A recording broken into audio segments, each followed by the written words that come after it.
Hi, hi class, and welcome to Chapter 13. Chapter 13 we'll get into using technology to manage information.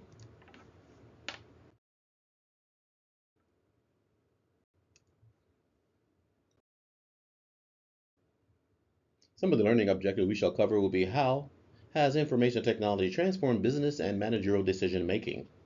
Why are computer networks an important part of today's information technology systems? What type of information and what type of systems make up a typical company's management information system? How can technology management and planning help companies optimize their information technology systems? What are the best ways to protect computers and the information they contain? What are the leading trends in information technology?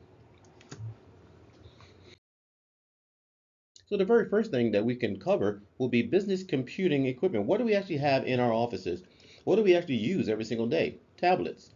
I like the fact that tablets are easy, they're very mobile. And when I walk into Verizon with an appointment, they greet me with a tablet and ask me what is my name, and they check me in. They don't have a desktop they're sitting behind and so forth. You go to restaurants, they're doing that a great deal. Now they walk up to you with a tablet and they'll check your reservation. They even have tablets now for you paying your bill. You insert your credit card. That's a little bit too uncomfortable for me though, because if I want to give a tip, I don't want the person standing right there in front of me while I'm giving a tip on the tablet. So that's the good and the bad things. But anyway, tablets are something that people utilize for, let's say, mobility purposes. Desktop, personal computer, which is our PCs, we refer to them as.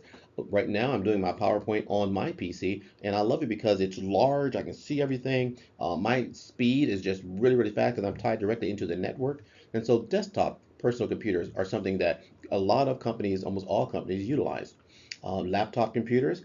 I see laptops as something that you want to be able to carry around with you on a personal basis. For example, when I go to the dealership and I have my car being serviced, I always carry my laptop because I can get a lot of work done when I'm waiting 2 or 3 hours for my car to get fixed. Microcomputers, you can see what they do. You can read along right there. We have the mainframe computers, servers, as well as supercomputers. So let's get into the software. What kind of software do we actually have? Well, we got word processing software. Now that could be Word. Oh my God, if I show my age, I can talk about Word Perfect. I could talk about iPad, WordPad, so many little other, let's say, renditions, but the strongest one that's come about is Word. I use Word like crazy. For spreadsheets, I love Excel. I use Excel for budgeting. I use also Excel for creating databases. In other words, so I can use things that will compute. So it's super important that you realize that spreadsheets are an essential part of running your company, especially if you have finance you have to deal with. Database programs, which just serve as an electric filing cabinet, which is fabulous for records such as customer lists, employee databases. You can get into inventories and so forth. This is paramount for people who have companies with a great deal of product. There is a company that I love going to, and I look for videos. It's called Book Off. It's up there in the Kearney Mesa area, and it's in a shopping center with the Mitsuwa. It's a Japanese market. And whenever I go into Book Off, they don't know what they have. Now, what does that mean? That means they don't have a actual database management system. So I'll say, do you have the original Jaws, Jaws 1? And they say, well, let me go look for you. So they go back to where I already was, down the aisle, looking in, let's say, maybe the horror or thriller videos, and they're doing exactly what I would normally do. Just go look. Nowadays, every company has a database system. So now, honestly, recently, now that I've gone into Book Off, they go behind the counter, open up their computer, and they tell me, oh, that's down in aisle number 3. It should be midway down, and it should be 5 copies on the shelf. Wow. Now that's database programs in action. Graphics and presentation programs, I'm doing it right now. I'm doing a PowerPoint for you. I think you should always optimize the ability to do, let's say, verbal, visual, as well as paper. People like to have their hands on things when you're making presentations. I'm a advocate for doing presentations in my class through PowerPoint, but I also want to do group activities. I also want to pass out things to my students to break up the monotony of just hearing your professor talk for an hour and a half. That's part of the graphic and presentation program.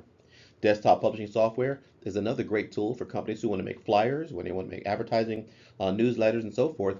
But you need to know the software behind all that. And all of these softwares that I'm speaking to, the training is available for free on YouTube.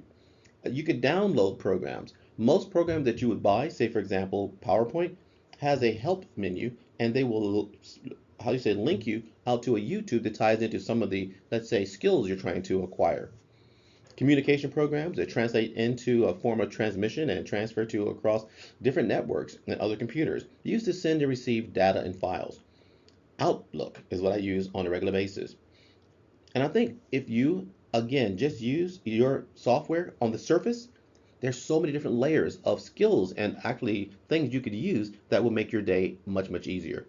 Years ago, when I was an executive to the president of Miramar College, her schedule was a nightmare. And I was using Outlook, of course, but I didn't have, I would say, the amount of knowledge that I needed to use it correctly or thoroughly. Let's just say that. I got a training session and I was just phenomenal after that, I feel. So I could look at other people's schedule, I could blend in her schedule with theirs, and look at the optimum time to make meetings come together. So, also, integrated software suites is available, groupware as well as financial software. If there's one thing that you really need to understand is your financial software if you're running your own company. I know it's great to have an accountant. I know it's great to have, let's say, an accounting department, but you still need to know a little bit of the ins and out of what your financial software does. So you could optimize, some of your resources and perhaps expand the company.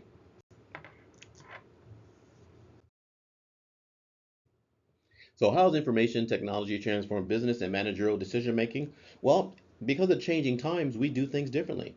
Because the way that information is disseminated and also sent, we have to realize that we have to keep up with the way things are done. What management information systems and what challenges face the CIOs, which is Chief Information Officers, in developing the company's MIS, which is the Management Information Supporting Us system.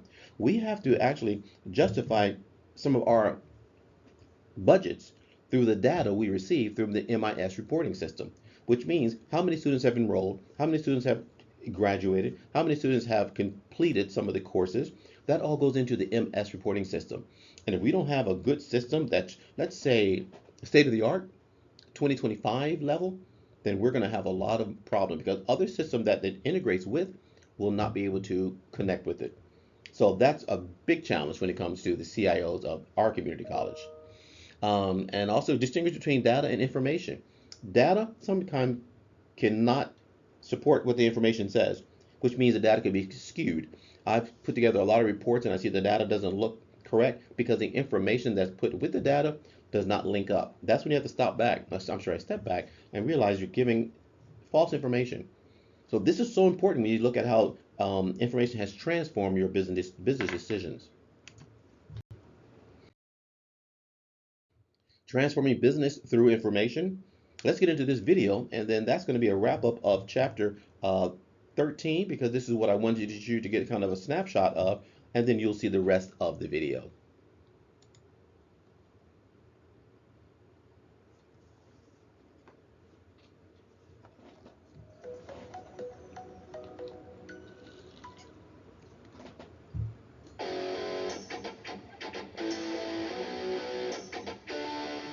Dr. Marshall Goldsmith, to the three people in the world who don't know who you are, let me just acclaim you for a moment, recognize endlessly as being one of the world's top leadership thinker, if not the top leadership thinker, known as the number one executive coach in the world, author of numerous books, three of them at least New York Times bestsellers.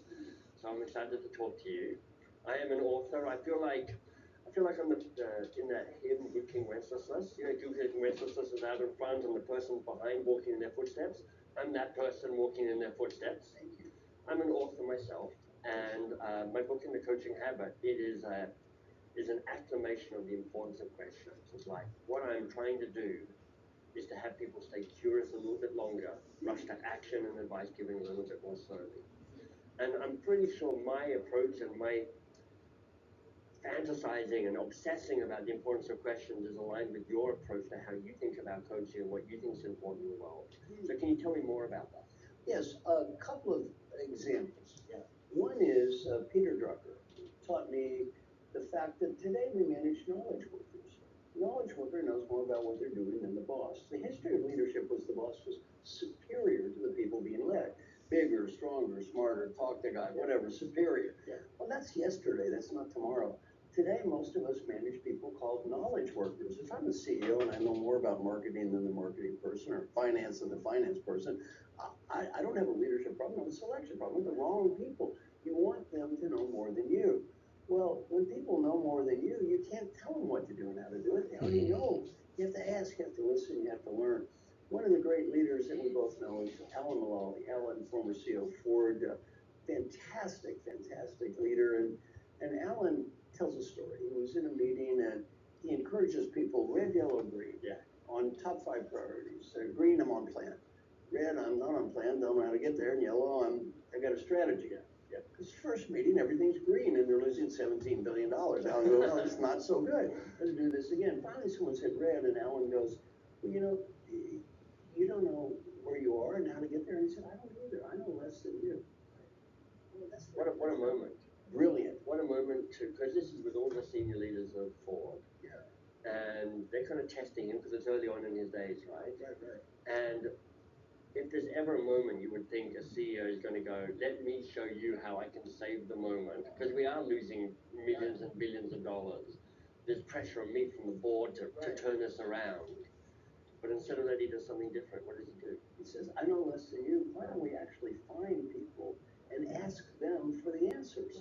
Well, they found out the answers were 3 or 4 levels below them in the company. So I love your philosophy of asking in this advice trap. Yes. JP Garnier was one of my coaching clients. JP was a CEO of GlaxoSmithKline. I asked JP, what did you learn about leadership as a CEO? He said, I've learned a hard lesson.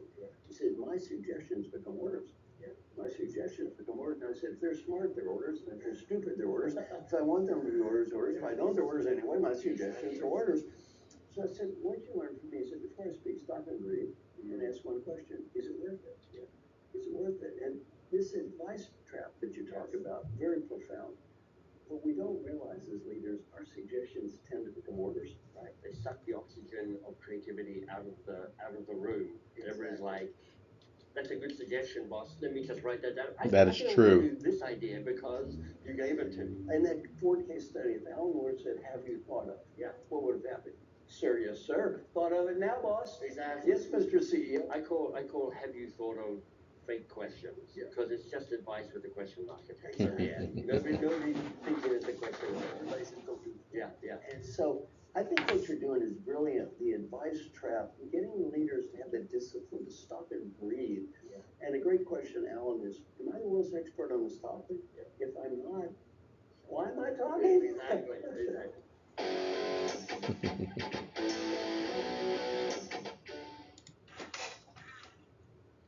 That was very insightful. What is important is understanding that we don't all know what we're not the geniuses behind it. Let me get past this slide so you can see me at least. There we go. So what I want to try to say, bouncing off that video, is that you do have to have a knowledge-based employee staff so that you can actually reap the rewards of their knowledge. I love the fact that the Ford, Motor CEO, brand new CEO trying to prove himself, he goes, I know less than you guys. So let's go find people who know and can give us the answers. Because you'll spend hours and hours, everyone trying to be brilliant because the CEO is saying, let's figure this out. Instead, the other strategy, go find people and surround yourself with people who are smarter than you.